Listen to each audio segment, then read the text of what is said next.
In this video, I'll show you how to edit your sitemap in Yoast SEO. Your sitemap is what search engines use to crawl your site, so making sure it only includes the right content is key for good SEO. From your WordPress dashboard, go to Yoast SEO in Settings. Depending on your version, click Content Types or first select Search Appearance.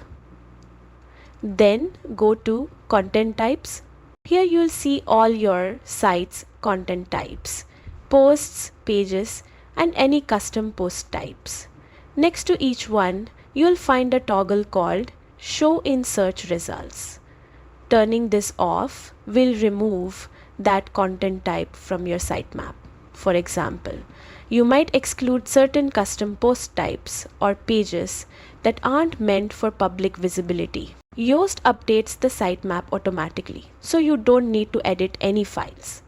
As your website grows, it's a good idea to revisit these settings and keep your sitemap clean.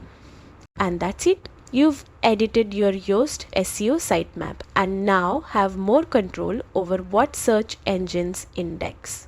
If this helped, don't forget to like and subscribe for more SEO tutorials.